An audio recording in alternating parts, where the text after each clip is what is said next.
What's up, Facebook? What's up, YouTube? Hey, it's your boy Billy Ratliff here with the Volunteer Roadshow again, guys. Hey, what's going on, everybody? Hey, want to thank my sponsors, you know what I'm saying? Hound Dogs for doing what they do. West Knoxville Floors, you guys have been awesome for us. Hey, and also want to let you guys know, hey, my boy Catfish couldn't be on the show today with me today, but he will be checking us out, watching, listening in the chat. So, hey, talk to him.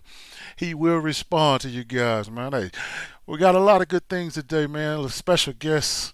We had it early in the week. Talked to him, a good friend. A lot of good things going on out there with the Volunteer Nation, too.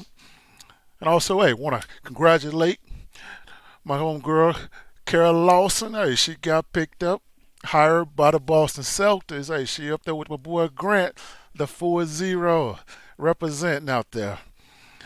Hey, so many things we got working right now, man. We got good things with for the Vols and recruiting. We got some good kids that just committed. We looking good. We're trying to get Vol Nation back up to level, back up to par, to being on the able to compete with the East, the SEC. Hey, big recruit committee. DB, Keshawn Lawson for the 2020 class. I think he's going to be a great kid, man. Everybody thought this man was going to Miami. I thought he was, but hey, I think he wanted to go with the best looking orange that's out there. So guess what? He's coming to Vol Nation, guys. Been a great week for us, man. Hey, let you guys know it's going to be some good things in this coming up season. We got my boy Chavis Smith that's going to be out there, with the helping us out at Hound Dogs with the cookouts and everything with Chavis Smith End Zone Barbecue. Great food, man. He's going to have some good things to help us out with the watch parties. It's going to be fun, everybody. Also, hey, don't want to forget you guys, my YouTubers, Facebook. Hey, make sure you guys like, comment, Facebook, give us some likes as well. YouTubers, make sure you subscribe because, hey, I like those subscribers. I like you guys to see me and Catfish on the live show every Friday. We're going to be doing a lot of good things, guys. Like I said, we got a good guest that's coming up here, man. We're going to be doing some special things coming soon, man. But I'm going to let you guys know what we got going on. My boy Jeff Hall, he came on the show with us, spoke, we talked up some good things, some good stories back in the day. We had, talking about the kickers, special teams, some great things, guys. When we had fun chatting it up, we're going to have a lot of new guests that come on the show. A lot of my friends, a lot of my boys I played with. I wish I can say all the people that I'm going to have on here. Of course, you guys been wondering what Catfish been doing, been trying to, introducing guests to come on the show and try to trick me, not let me know who's going to be. And like I told him, I'm going to always know who it is. I know these guys. I may not talk to them every day, but as soon as I hear that voice, it's just like hearing your mom or something like that. So he can't trick me. Try to get my lady to do it. Try to get my sister. Try to get my coach. There's no way he's going to be able to get me, guys. But hey, check my boy out, man, Jeff. We chatted up this week. Check it out. Vol General sent me a link. I think it was Vol General. Might have been somebody else. I don't know. That national championship year. Before we get going, I wanted to ask you something off air. That David Leverton hit on, what was his name? Peter Warwick? Yes. I don't know. When it was happening live, I thought it was a monster hit. I guess with the emotions. But now that I've kind of seen it, 20 years later, and you kind of matured a little bit, I want to know about them kickers. He hit him pretty good. You got to admit, he did hit him pretty good. But what were they like at practice? Did they do Lover's Lane? I know Jarvis Rito told me one time on the phone that he hated Lover's Lane because you were always hyped up. But what were the kickers doing in practice? I think I don't even remember where the kickers was at those times. I think that they was either inside the complex practicing kicks. Or actually, I think I remember. I remember one time going in. I remember seeing them throwing frisbees and stuff, and I was like, "Hold on, man, how you guys get to do this?" And that's the time when I had to go into the training room and do my rehab and stuff. And I remember seeing the guys throwing frisbee. I was like, "Man, these guys got it made." But Frisbees. yeah, man, but they had it hard too, man. It wasn't nothing easy for the guys, man. They were just as tough as us, man. They had to do everything else. I mean, they didn't get to practice like us as far as like the hitting and things like that. They had to save that hits. I mean, like the David Leverton hit, man. You never know when that time's gonna come. So I think Yeah. it was a surprise when I saw David did that too. So Well, something, thinking about it, that's got to be, between the kicker and the long snapper's got to be the most difficult position on the field. Quarterback, I guess, is most important, but man, getting that snap down and the kick down, and what do you think would be the easiest thing for you to do, Billy? A 40-yard field goal, hitting a 90-mile-an-hour fastball, or hitting the green on a par 3 from the tee box? oh man, I'm gonna have to go with the 90 mile fastball. That's something that the baseball players see all the time. And you know, for us to golf on hitting the green, they're used to hitting the green on a par 3 unless they got this on the sawgrass and it's surrounded by water. But a kicker, man, they got to have. Whew, I couldn't do it. I'm not gonna sit here and lie to you because I couldn't miss the game-winning kick and also go back out in public, especially in Knoxville or any school that you play for as a kicker, on a nationally screen to see people like booing you and death threats and get the heck out of town. And it's tough on those kickers. I mean, it's a lot harder than people really think it is. I've always seen it like when the halftime shows where the SEC championship, we have the Dr. Pepper kick thing where they kick it, and if they make it, they get something for their scholarship or $1 million or something. It's rarely that you see those guys make it, and they have it on a tee. Yeah.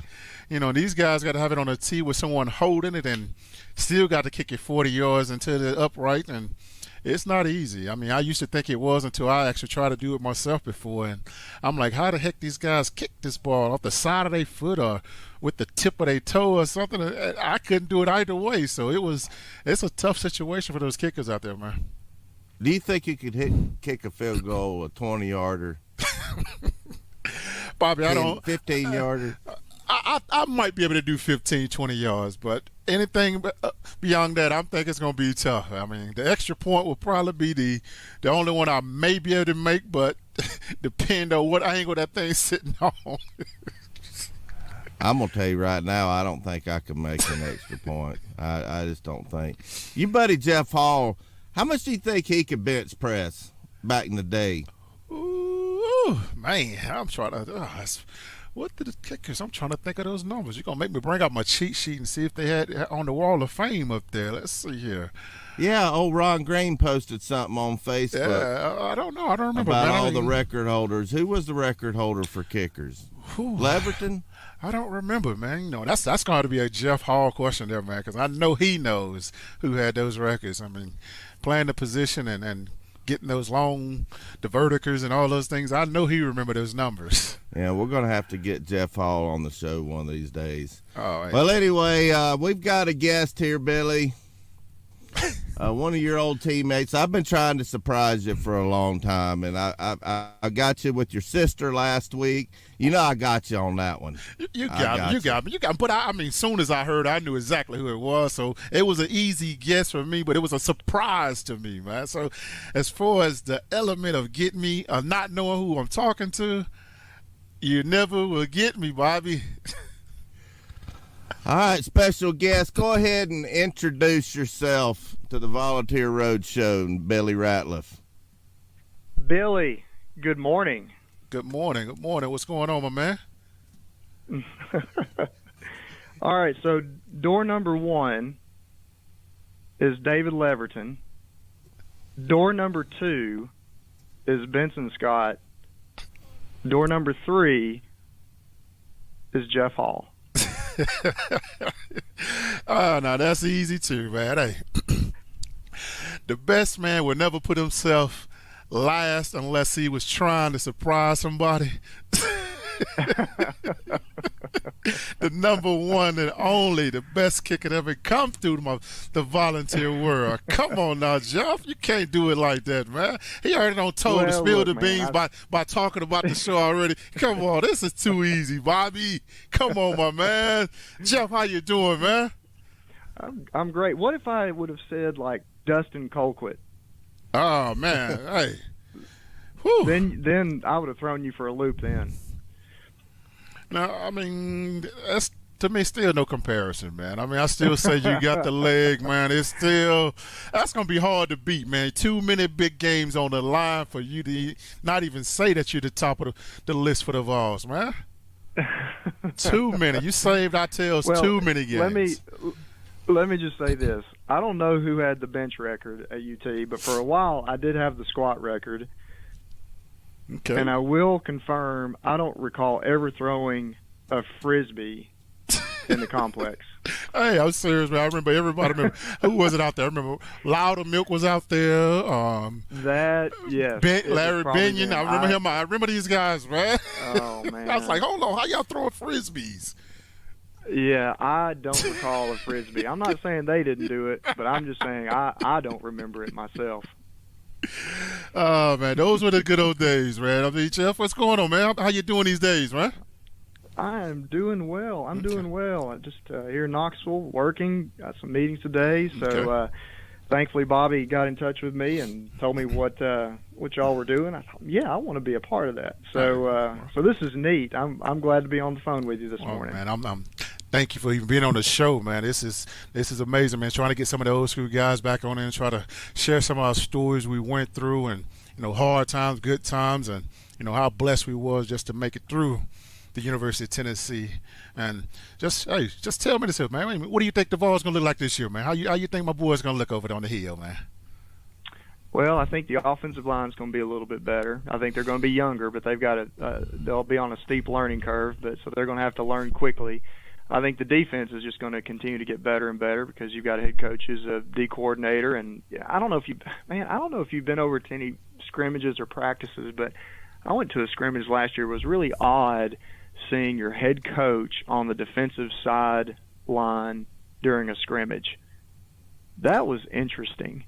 Because, when we played, and for the longest time, your head coach was always on the offensive sideline during a scrimmage. So it was interesting to see Pruitt, the head coach, coaching from the defensive sideline. And I don't know. That was new to me. That may not be new to you, but that was something interesting that I noticed that I just hadn't seen before. And that's probably just because of his defensive background. I mean, he wants to be over there. That's kind of like with Coach Foreman. He was always in the offensive line rooms when it came to meeting time, and he wanted to make sure that part of the whole offense was taken care of, even though he didn't control it.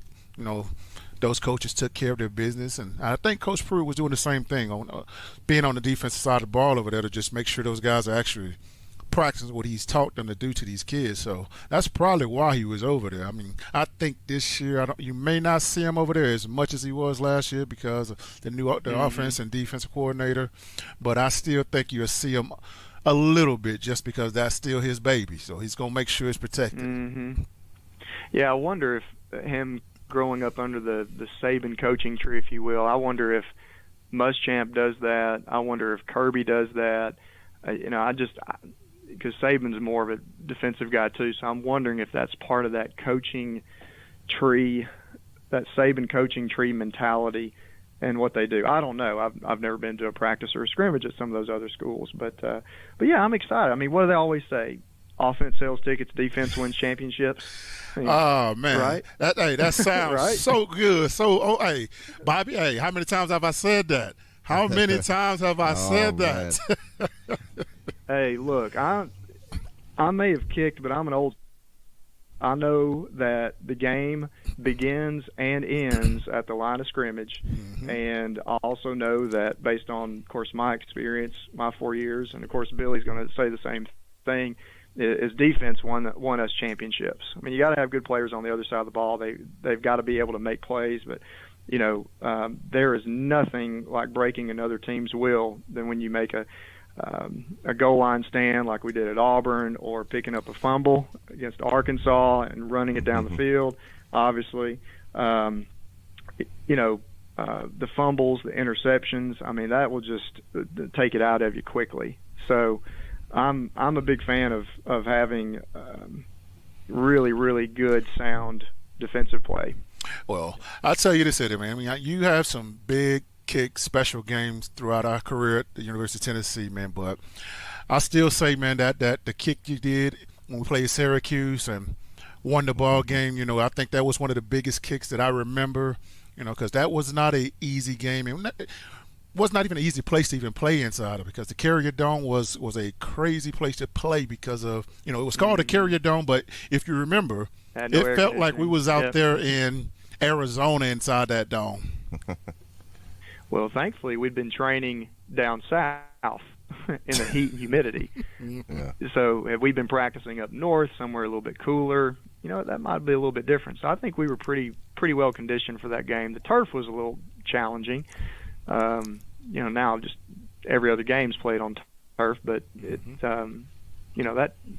And of course, I wasn't getting thrown on it and beat down on it, but playing on turf, from what I can remember, could take it out of you pretty good too. So, how did you think making that field goal that game got you ready for the rest of the season? As far as when you had to make the big kick with us beating Florida that year as well. How do you think that helped you contribute to making that kick for the Florida game? Well, it's like anything else. If you want to come out of the gate strong, and I think for all of us, how many times were we the underdog that year?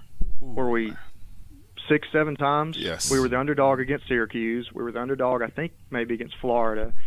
We were the underdog against Florida State. I can't remember. But anyway, we were traveling to someone else's stadium as an underdog, playing probably the greatest quarterback the Big East has ever seen, and Donovan McNabb, not to mention all those other guys they had, like Kevin Johnson and Rod Conrad and all those other guys they had on offense. And then to walk away with a win, and then for all of us to do it in a come-from-behind fashion when everything was on the line, T driving us down the field, Cedric making the catch. I mean, everything just kind of fell in place, and so everybody contributed to get it down to a very, very makeable field goal. So for all of us, that was a great start to the season. It's like, man, we knew we had something special. Now we just proved it to everybody else. And that was a big deal. I've got a question for you. I've always wanted to know, and thanks for coming on the show about kickers. This icing the kicker, does that work?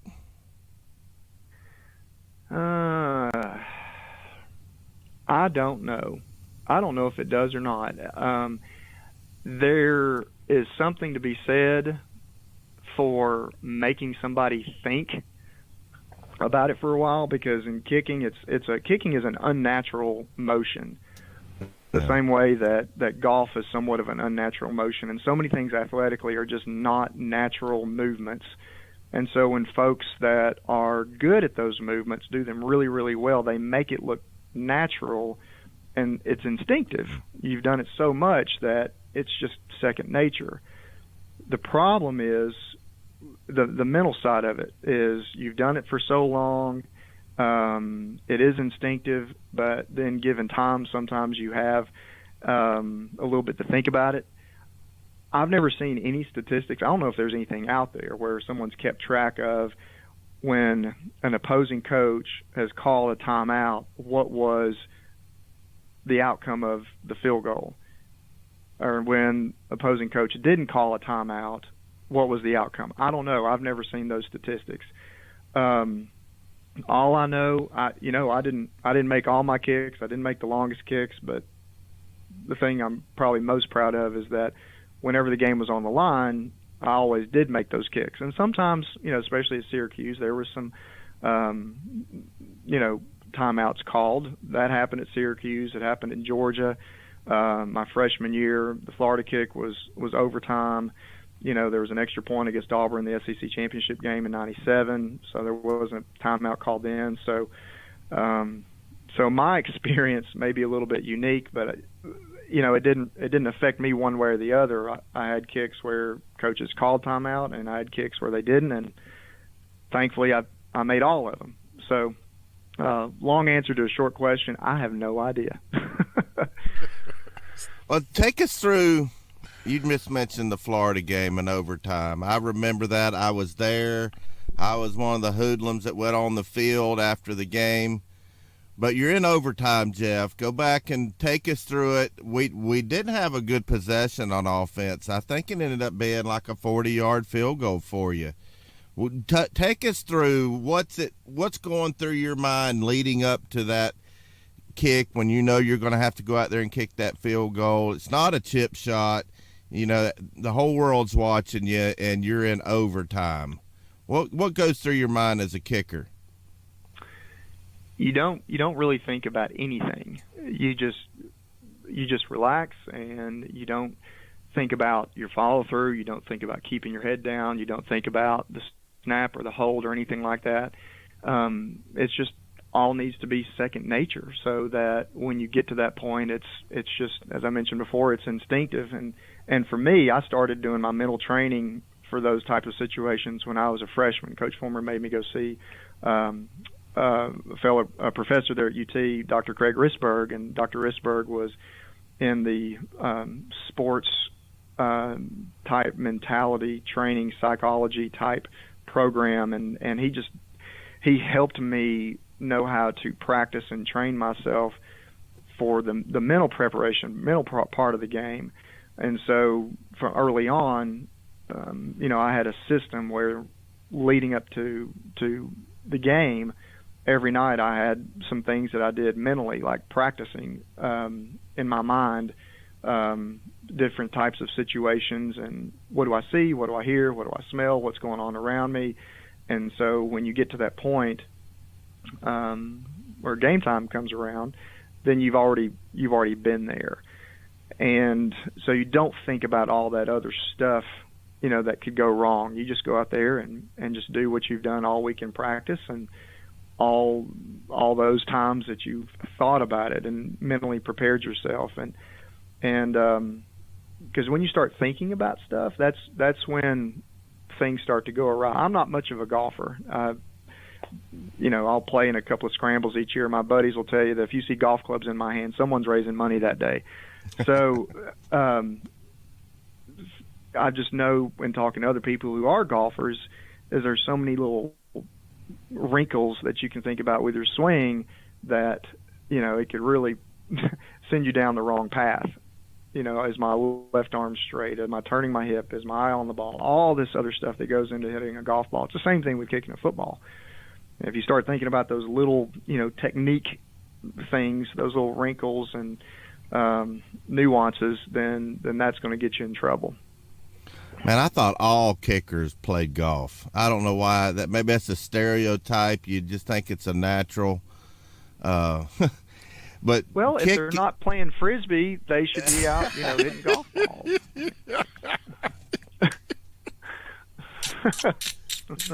Kind of fits together, I guess. I would have never thought that with the golf. I mean, you guys still have back issues and stuff, and I can still think about golfers with the back issues. And I wouldn't think that you guys would want to put your body through that same situation towards the back. So I can relate to you not really being a good golfer or golfing all the time. So I can see that. Well, I think kicking a field goal's got to be the toughest thing in sports, because you got an oblong object that you're striking with an imperfect size foot. It's rounded, two rounded objects. That's got to be the hardest thing in sports. What do you think, Billy? Well, like I told you, like I said, I've tried to do it many times, and I promise you, I've kicked it to the left, to the right, to the left, to the right, or too short, or to the ground, or hit someone in the head if they was lined up in front of me. I never can get it. And like you said, it's an unnatural movement when it comes to the leg. And now that I think about it, I guess I was too natural. So, Well, the thing about Billy, I mean, you had your share of injuries. I mean, there's no question you had your share of injuries, but Billy was just a natural athlete and just freak on the field.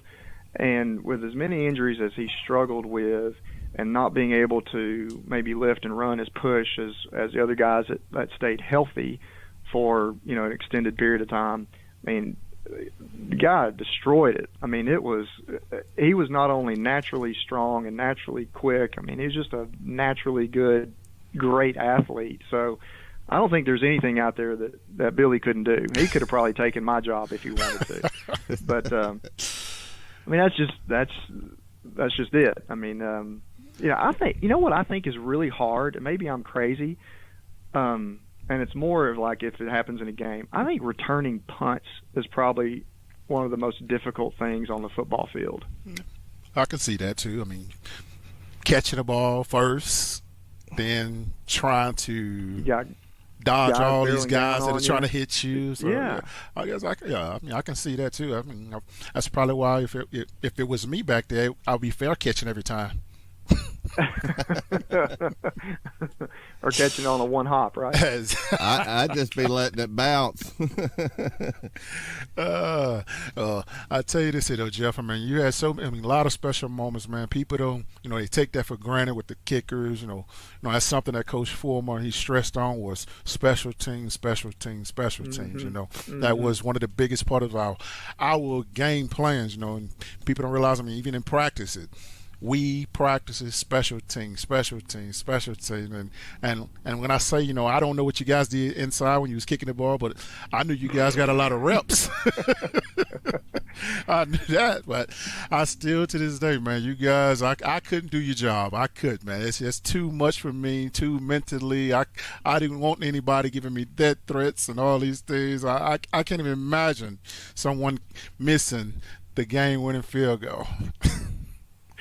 Well, I remember after the Florida game, Florida's kicker missed in overtime, and I can remember talking to some folks from Florida that knew of him or knew him, and said that he had to really stay low for a while after that.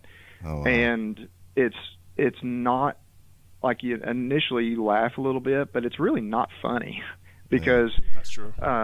Something like that happens, I mean, your life is really it begins to take a different path immediately after something like that. Yeah. So, it would have been very easy for me to be on the other side of a make or a miss, and I can't imagine what that would have experienced. That experience feels like. I mean, when you miss one, your heart sinks. And it's just the worst feeling in the world. It's in an investment vernacular, human psychology. It feels worse to lose money than it does to feel good to make money. Well, kicking is very, very similar. It actually feels a lot worse to miss than it does to feel good and make. And I like that. And it's a maddening experience, to say the least. Well, Jeff, I've got some questions for you to kind of verify some things people have said about Billy. We had Antron Peebles on, was it 2 or 3 weeks Don't ago, believe Billy? anything he says. Don't believe anything he says. Well, he says that how fast Billy was, and he said he could run a 4.6. Do you think Billy could run a 4.6 40? Easy. Well, we're all a little bit older. So if you're asking me if he then, can do it now, he might not be able to. But back then, it would not surprise me at all. Wow. Hey, Bobby, I'm telling you this, I don't know, man. Billy. What'd you run the 40 in? Oh, my fastest was 4.58. Averages were like 4.61s. See, there you go. And what defensive lineman out there can run a 4.6 40? It's tough these days, man. It's tough. I mean, I didn't know that was good back in the day. I didn't. Mm-hmm. Until now that I know that, being that big, you're not really supposed to be that fast. But, I came in as a linebacker, and I thought I was supposed to be fast to be able to keep up with running backs, or if I had to, run with a tight end, or even have to do a receiver. I just thought that's what I had to do. So I didn't care how big I was. I thought I had to be fast. So, And to this day, Hmm. I mean, I would still try it now. If someone wanted to race, give me 2 weeks, I would try you. Hey, I gotta get those I hamstrings right, man. Yeah, I know those hammies tighten up quickly, man. Woo. Gotta give me some WD-40. I gotta get something to get these bones moisturized, man. Let them get it greased up a little bit. Now how your body feeling, by the way, man? I mean, it's been some years. I know you've had some back things going on back in the day, but how you feeling these days? You know, I'm going to be 43 next month, and I'm in the best shape of my life. Um, 2 weeks ago, 3 weeks ago, I got on the scale before a workout I did. I weighed 186 pounds. That's 5 pounds less than when I graduated from college. Wow, that's So, great. well, my wife, I was doing some distance running a few years ago, and I'd run a couple of marathons, and my wife has started doing CrossFit. And she's always been kind of a gym rat and really enjoys that stuff. And so I pushed it off and pushed it off, and finally I conceded and I went a couple of times and just fell in love with it. So, you know, we don't have a lot of hobbies. We've got 4 kids under 7, so that takes a lot of time and effort. And so the CrossFit type workouts and culture and mentality kind of fits our station in life right now. We've got a gym, CrossFit gym, just right down the road. So we started doing that and have just kind of fell in love with those kind of workouts and you know what the whole goal is. And we're not doing crazy stuff like, you know, Billy, when we were at UT, we were on the platform 4 times a week. I mean, we were Yes. doing Olympic lifts all the time. I've never done a snatch at our CrossFit gym, um, but I'm deadlifting. You Okay. know, I did a workout a few weeks ago named after a guy named Ryan McGee. It's called McGee. It's called a hero workout that CrossFit puts together, and I did 20 rounds of box jumps, push-ups, and deadlifts. And the deadlifts in each round was 5 deadlifts at 275. So I did 100 deadlifts at 275 about a month ago. Wow. So that, and then my wife and I have started kind of changing our diet a little bit. So it's a lot cleaner but again, we've got 4 kids under 7 and under. I mean, when our last child is in college, my wife and I are going to be in our 60s. We got to stay in good shape. I mean, we don't have a choice. You know, it's just going to get harder. So, and frankly, you know, I had back surgery when I was in college, haven't had any problems since. For some reason, God's allowed me to stay healthy, and my joints still work, and functionally I feel good. And so if I'm not staying active and not working out, I really feel like I'm not being a good steward of being healthy in and of itself at this age. So yeah, I'm feeling pretty good. I mean, that's I appreciate you asking. It's nice to say that you feel all right and can get up and move and work and push and pull and sweat and do all that stuff. So how are you feeling? Well, I'll tell you this, man. I am managing myself, man. I've got some of this weight off my body, man, that I don't need anymore. I mean, I got up to almost 325 pounds, Jeff, and I was like, you know what, man? I mean, I Mm-hmm. have no purpose for this weight. You know, all these different conditions I end up having and stuff. And I said, you know what? I got to get this stuff Mm-hmm. off me. And I just Mm-hmm. set a goal to get this weight off in a year or so and went out and started working out and eating better. And, you know, I got rid of a lot of the weight, man. I got down to almost 255 at one point, but I'm back up to about 270 right Wow. now. Um, it's feel good to just be able to walk around and don't have to worry about my knees aching or my ankles aching or get out the bed Mm-hmm. without the pain as much and stuff. So I'm a whole lot better right now, man. So it's been great to just to feel good for a change. That's great. That is awesome. It's you know, my wife always says abs are made in the kitchen, and I've learned, especially as we get older, that you can't outwork your diet. If it's a bad diet, you can't outwork it. If it's a good diet, you can't outwork it. You cannot outwork your diet. So we've done some macro type eating, and so we do this program called RP transformations, and it's really good stuff. So yeah, I mean, it sounds like you've exercised, but there's no way you could have lost that weight if you didn't start eating differently too. No way, man. I mean, that's the biggest part was the eating. Is just, you know, portion controls, and saying just the time of Mm-hmm. nights. I mean, like it's been times where I'm up at 2 in the morning eating a full meal, which I should be sleeping. I don't do those things anymore. I'm cutting Right. myself Right. off at 7 o'clock of eating and stuff, and water, water, water, man. I've changed the Mm. whole mentality of what it used to be, man. Something they didn't teach us to do after the life of football is to eat a No. normal diet. This is, 10,000 calorie diet won't work today and try to keep weight off. So, Well, think about it. I mean, we were practicing, but oh, also we were walking to class 10 to 15 minutes 3 or 4 times a day, mm-hmm. and you never really sat down. I mean, you sat down for class for an hour, hour and a half, but then you got up and you walked. You sat down again, then you got up and walked. You sat down again, you got up and walked, and then you went to practice. So you were always on the move. And then and then all of a sudden you're not practicing anymore, and you maybe sitting down a lot, but you're eating the same. And so you're used to eating that same amount of food, but then you're not nearly as active as you used to be. So, yeah, it works. Let me ask you a question, Billy.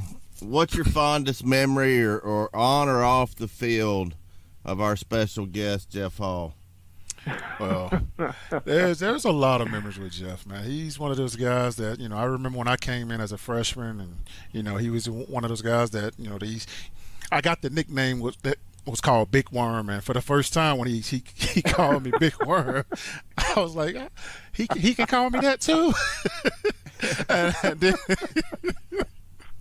and it was just a special time, man. We was just a family, man, and to this day, I mean, for as like the play was, I'm still gonna go back down, man, to the Florida game, man. I mean, if it wasn't for him to make that kick, get us over the hump, to finally beat the Gators and go on and win the national championship, I wouldn't have the memory of the Arkansas game or the memories of us winning the first BCS championship or just winning the national championship period if it wasn't for Jeff.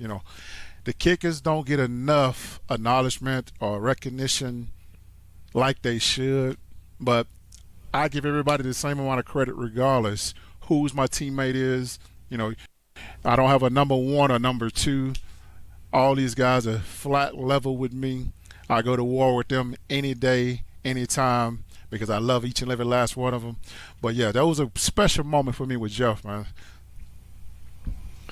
Well, there's a connection there, and that's just something that if you're not inside those four walls or those fences practicing or traveling on the bus or staying in the hotel, it's hard to understand and empathize what that connection looks like and what it feels like, because it's lifelong. It runs very deep, and there's a tremendous amount of loyalty, and it transcends, any background, skin color, where you came from, where you grew up. I mean, it transcends everything, and it's hard to understand it unless you've been there, and that's neat, and that's something that we'll always have as a team. That's just super, super special, and something that we were just fortunate to experience. And then, oh, by the way, we won a championship. We won a bunch of championships, as a matter of fact. And I'll say this about Billy. I'll say that play at the Arkansas game, every week there's games that are won and lost on last-second field goals. Those aren't unique. But what happened with Billy was about as unique an experience in football as someone would ever see. Not just the fumble and the fumble recovery, but the fact that he caused the fumble and recovered the fumble, and the timing of the game that it came and what it led to in and of itself was just so unique. And to me, that play is probably what solidified our run at a national championship. And I'll say this, it could not have happened to a better guy. So, Billy, you made a lot of great plays, man. I mean, you had an impact on the field every time you were out there, and I know that play is what you're remembered the most for. And trust me, I mean, I think all of us as your teammates would say it couldn't have happened to a better guy. Thank you, man. Thank you, Jeff. Thank you. That's awesome. What was it like on the sideline? Were you close enough to Billy? Because legend has it, I didn't hear it. I wasn't able to hear it, but legend says Billy told T. Martin, "Don't take your helmet off. We're getting the ball back." I don't know. Did you hear that?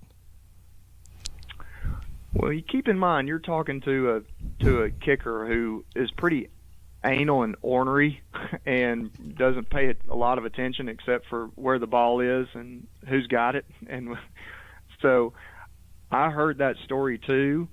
I'm not saying I don't recall it specifically, but I've heard plenty of people say that happened. So what was it? What was it like? Judgment. What was it like when that play unfolded? Were you watching it, or were you over? Where were you at on the sideline? So I always used to stay on the defensive side of the ball. I always was there because the net was on that side, and so the defense was on the right, the offense was on the left. So I was always on the defensive side of the sideline, and that happened about midfield. Was it our 45 or Arkansas's 45, Billy? It was on Arkansas's 45. So it was on Arkansas's 45. So I was probably in a position where I couldn't see what happened because of how I was looking and stuff. I just knew amongst all the commotion that something huge had happened, and then just to see the replay of it later, because we didn't have the jumbotron at that time. I just knew how incredible that moment was, and at that point, for me, I'm celebrating, but I'm the switch flips, and I'm thinking, all right, we're down 2 points. I may have to kick another field goal here, and I'm like, I really don't want to, because it was going towards the river. There was a little bit of a wind, and it was rainy, and I'm like, let's just go down and score. I'm fine with that. And that's what we did, thankfully. So I don't even think we kicked an extra point. I think we went for 2. So yeah. So the outcome of that experience, that game, was not only extraordinary, but also very, very unique. Yeah, there wasn't a defense in the entire country that was going to stop our offense and Travis Henry from scoring at that situation at that point in time. No. No, well, it's Jeff, almost like as we were driving down the field, it was just meant to be. Like, there's just no way they're going to stop. We can't be stopped. It's going to happen. I mean, did we even make it to third down? No, I don't know. I don't remember. No. I mean, I don't think we ever made it past second down going in. I mean, the only time they even stopped us for a yard or something was on the goal line when we didn't get it the first time. Yeah. That's the only time. Other than that, Travis got 3 or more yards every play. Mm-hmm. Yeah. Neat experience. Before we let you go, Jeff, do you have any interaction with the team at all? Do you go visit with the kickers or anything like that? Have a chance to go down there and check them out? And what do you think about our kicking core this season? I don't. I kind of keep my distance. I'll take a couple of my kids over to a practice or a scrimmage every now and then, but I kind of keep my distance. I know Doyle over there. He went to Farragut. And such a great job, and just a great story how he stuck it out and stayed at UT and won the job. So I know him from a distance, and I used to work some kicking camps a long time ago when he came as a camper. And I've had some interactions with some of the other guys over there, but you know what? That's their time. Yeah. I'm 40 years old. I'm an owner in a business. I've got a wife, 4 kids, and a mortgage. I mean, that was a great time in my life, but I want them to enjoy it, and I'll take my kids over there to see a few things. And if they need me, they know how to get in touch with me. I mean, everybody, they can find anybody over there that's got my mobile number. Yes. So, I just kind of keep my distance, and if they need me, I'm here, and if not, I'm fine with that too. So that's their time. They need to enjoy it and kind of go through their own process of figuring out how to be successful and what that looks like for them. Now, do I want them to be successful? Absolutely. Am I cheering for them? Of course. Can I empathize? Absolutely. So that's very, very limited involvement right now for me.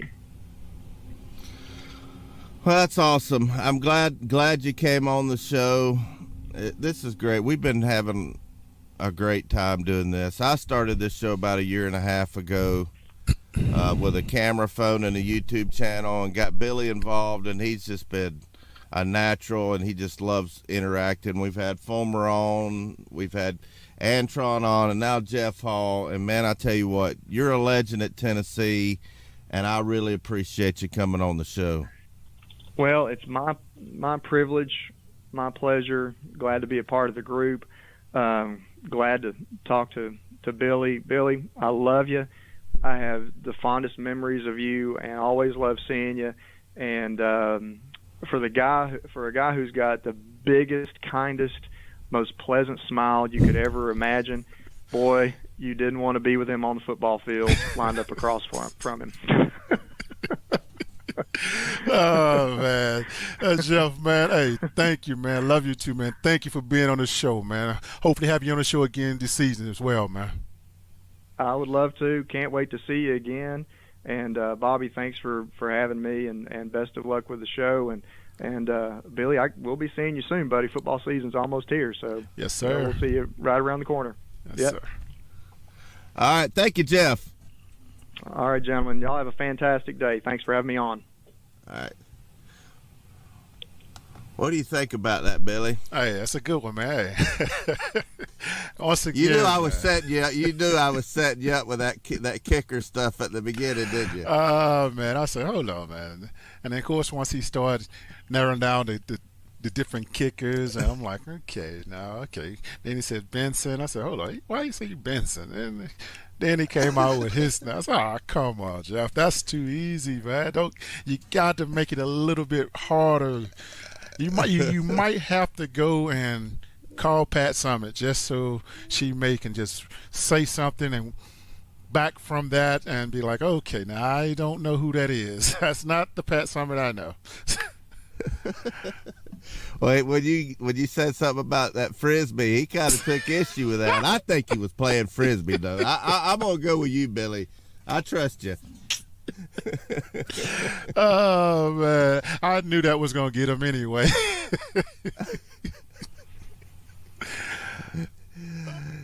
So what were they doing? Just playing Frisbee golf, or just throwing the Frisbee back and forth? What were they doing? Yeah, that's just what it looked like to me. It looked like they were just passing back and forth to each other. And then I know I saw it with my own eyes.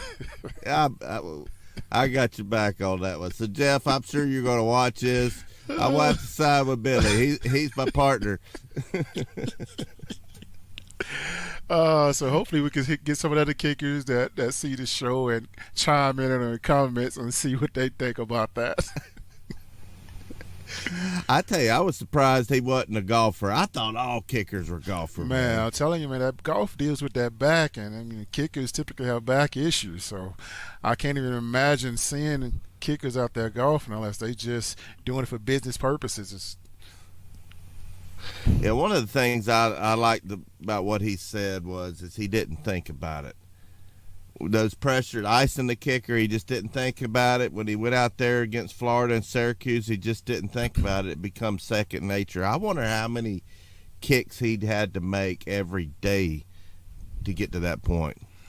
Well, I mean, if you see how many kicks they kick, man, they kick a lot. I mean, it's just like us. We got to get as many reps as possible until we got it almost to a perfection. We understand that it, like with him, through the upright, not to the left of it, not to the right of it, but straight down the middle. You know, it's the same thing with X's and O's. You got to have it perfect. And if that one person doesn't do their job, it's messed up. And that's the same thing with him. If someone doesn't block for him in front of him, his kick get blocked. So there's so much to it with the timing and all that stuff. It's amazing how it transpires into what it seems to be, because people don't realize all the stuff that goes into kicking a football. It doesn't just land right there. Someone has to snap it first. Someone has to catch it. Yeah. Then he has to kick it and hope that no one blocks it. It's so much more to it than just a kick. I think the long snapper's got the hardest job. I think that's got to be harder than kicking. It's I tough. don't know. You're not. It's tough. That's another story to talk about, man. We need to find us a long snapper and talk to them about that too. Yeah. Yeah, we need to find us a long snapper to see what goes on with that. Who was the long snapper on your team? There's probably a couple of them, wasn't Yeah, there? there was quite a few, and I don't remember the names and stuff. Let's see, who was it? I remember Kelvin Gregory was one of them. It's been a while. I do remember that. I remember they tried to get me to do it, but I wasn't. That's too much work, man. That's too much. I'm already tired, and then have to run down on the field and then go back on the field on defense. No, I didn't even like to even do the up back to block for the extra point. Yeah. It's a lot of work on that football field, man. Yeah. Well, guys, I appreciate you watching us. Another great guest, another great VFL. And like Billy and Jeff said, they love each other. They're a family. We're going to have some more players on the show. I've got some that I'm lining up. We just got to schedule it with their schedule and my schedule and Billy's schedule. But we're going to be cranking them out. But the best way you guys can help us is to like this video. Like and comment. Let us know what you think about our guest, Jeff Hall. And what's harder to do? Kicking a field goal, a 40-yard field goal, hitting a 90-mile-an-hour fastball, or, I don't know, hitting the green on a par 4. Put in the comment section what you think about that. But those of you that have been watching us for a while, y'all know what's coming next. Thanks for tuning in. Go Vols. Billy, I got you on that Frisbee thing. I think Jeff Hall was throwing the Frisbee in the complex. I promise you that. Yes, sir.